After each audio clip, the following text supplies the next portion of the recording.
Hi అండి, అందరూ ఎలా ఉన్నారు? బాగున్నారా? నేను బాగున్నానండి.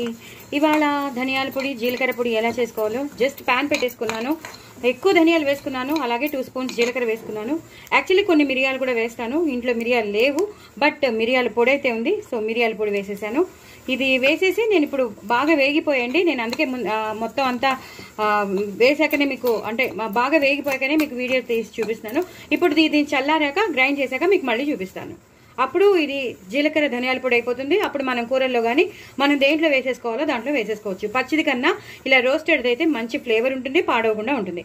సో గ్రైండ్ చేశాక, చల్లారాక గ్రైండ్ చేశాక మీకు మళ్ళీ చూపిస్తాను. చూసారు కదండి, ఇంత స్మూత్గా ఎంత బాగా అయిందో మన జీలకర్ర ధనియాల పొడి. అలాగే కొంచెం నేను మిరియాలు వేసానన్నాను, ఎందుకంటే మిరియాలు వేస్తే మంచి ఫ్లేవర్ వస్తుంది, అందుకే చెప్తాను. ఎంత జీలకర్ర, ఎంత ధనియాలకి ఎంత మంచి ఫ్లేవర్ ఉంటుందో అలాగే మిరియాలకు కూడా ఎక్కువ ఉంటుంది. కాబట్టి తప్పకుండా కొన్ని మిరియాలు మాత్రం వేసుకోండి. నా దగ్గర మిరియాల పొడి లేదు కాబట్టి నేను బయట నుంచి తెప్పించుకున్న మిరియాల పొడి అయితే ఫ్రెష్ది ఉంది కాబట్టి నేను అది వేసేసాను.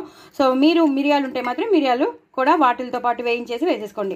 అంతేనండి, చక్కగా ఎప్పటికప్పుడు మనకు కావాల్సింది ఎందులో కావాలంటే అందులో వేసేసుకోవచ్చు. ఎన్ని రోజులైనా నిలవ ఉంటుంది, ఫ్రిడ్జ్లో కూడా పెట్టుకోవాల్సిన అవసరం లేదు. బయటే చక్కగా ఎయిర్ టైట్ కంటైనర్లో పెట్టేసుకుంటే హ్యాపీగా ఎన్ని రోజులు అంటే అన్ని రోజులు ఉంటుంది. చారులో వేసుకోవచ్చు, సాంబార్లో వేసుకోవచ్చు, కూరల్లో కావాలంటే కూరల్లో వేసుకోవచ్చు, మనకి దేంట్లో కావాలంటే దాంట్లో వేసేసుకోవచ్చు.